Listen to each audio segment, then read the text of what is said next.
Kepada yang terhormat Bapak Dr. Muhammad Nur Ikhwan, SAGMA, selaku dosen pengampu mata kuliah Tafsir Ayat dan Hadis. Kepada yang terhormat rekan-rekan saya satu perjuangan PMI kelas B. Sebelumnya, Assalamualaikum warahmatullahi wabarakatuh. Segala puji bagi Allah Subhanahu wa Ta'ala yang mana telah memberikan kita nikmat iman, nikmat rasa syukur, nikmat sehat walafiat sehingga kita bisa berkumpul pada kesempatan kali ini.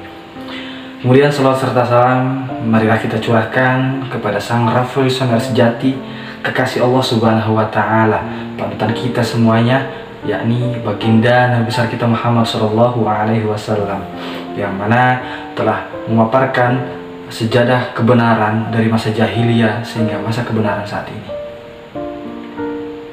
Sebelumnya, saya Muhammad Mukhlis Al-Farisi dengan nomor induk mahasiswa 21102030067 ingin sedikit menjelaskan materi mengenai tentang kasih sayang semesta guna memenuhi tugas ujian tengah semester dengan mata kuliah Tafsir Ayat dan Hadis.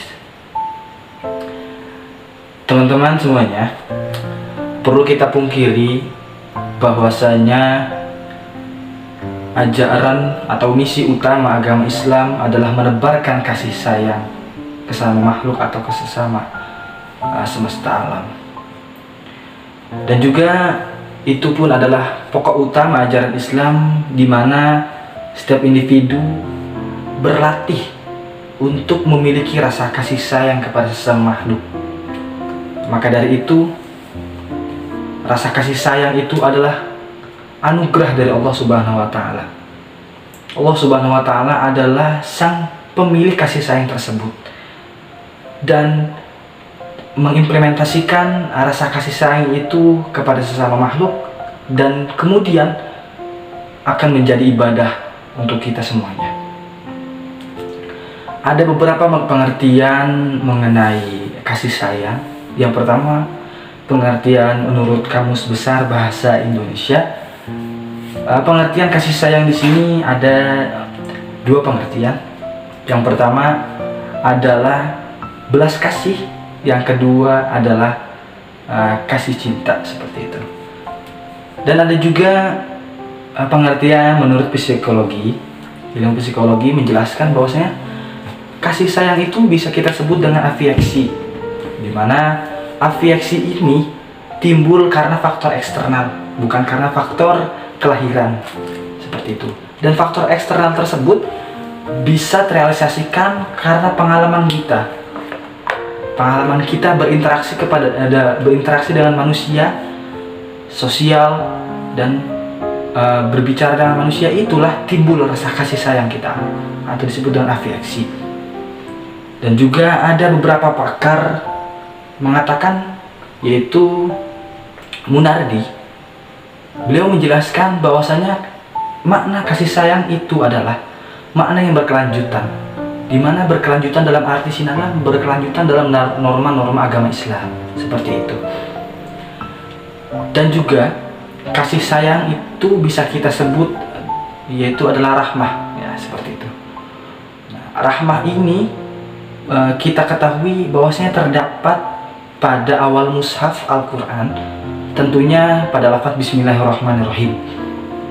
Pada lafaz Bismillahirrahmanirrahim di sini ada dua konteks kasih sayang Allah kepada makhluknya. Yang pertama adalah Ar-Rahman, yang kedua adalah Ar-Rahim, seperti itu. Teman-teman semuanya, jumhur mufasir menjelaskan bahwasanya kata Ar-Rahman dalam wazannya itu fu'lanun, menjelaskan bahwasanya Rahman ini itu bentuknya adalah bentuk kalimat yang khusus, kalimat khusus Allah Subhanahu wa Ta'ala. Akan tetapi Allah memberikan nikmat tidak hanya kepada orang muslim, Allah pula memberikan nikmat kepada orang yang non muslim. Itu adalah sifat Rahman Allah. Kemudian sifat rahmah Allah itu adalah Ar-Rahim. Lafaz Ar-Rahim ini adalah lafaz yang umum, Akan tetapi Allah memberikan nikmat itu kepada orang-orang khusus, yaitu orang-orang yang beriman. Seperti itu. Didasarkan dengan ayat suci Al-Quran yang berbunyi, "Wa ma arsalnaka illa rahmatan lil alamin."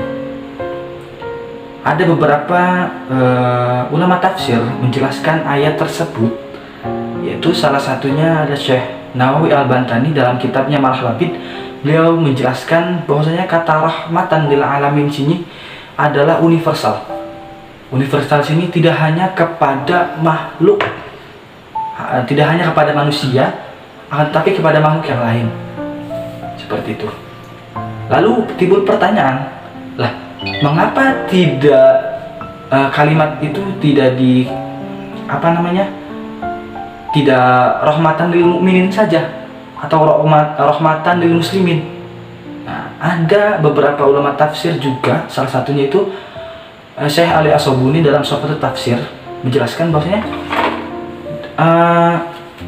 Allah menurunkan rahmah itu rahmatan lil alamin, seperti itu. Jadi tidak hanya kepada orang mukmin saja, karena rahmat Allah itu sangat luas, seperti itu.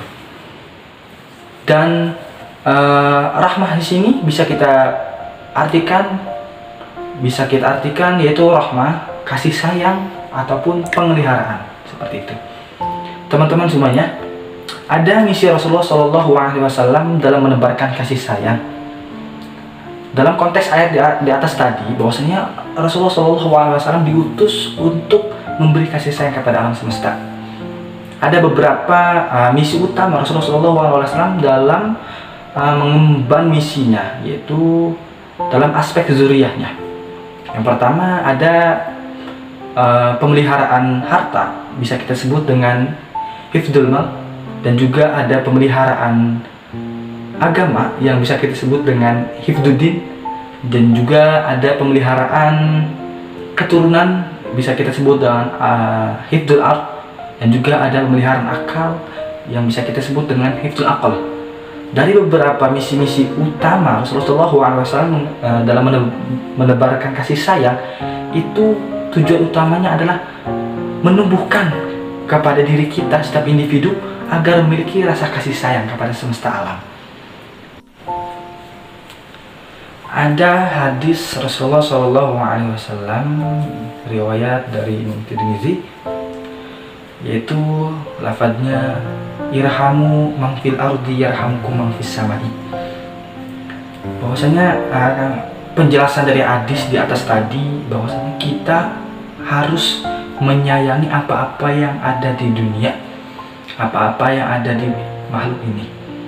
Menyayangi dalam arti kita memelihara sesuatu, menyayangi dalam arti kita menghormati, menyayangi dalam arti kita memelihara, seperti itu. Maka kita apabila memelihara atau menjaga atau memberikan rasa kasih sayang ke setiap makhluk, maka Allah, sang pemilik dunia dan langit, akan menyayangi kita sebagai makhluknya, seperti itu.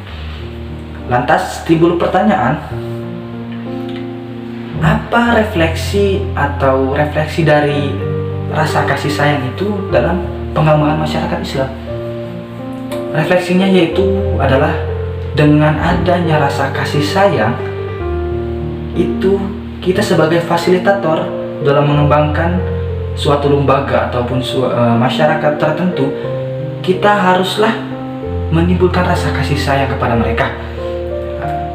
Dalam penjelasan di atas tadi, kasih sayang itu bisa kita sebut dengan pemeliharaan budaya atau tradisi mereka. Bisa kita katakan yaitu menjaga tradisi ataupun mengembangkan apa yang diinginkan oleh masyarakat, seperti itu. Mungkin seperti itu sedikit yang bisa saya sampaikan. Jika ada kata-kata yang benar, itu datang dari Allah Subhanahu wa Ta'ala. Jika ada kata-kata yang salah, itu timbul dari saya. Allahul muwaffiq ila aqwamit thoriq. Wassalamualaikum warahmatullahi wabarakatuh.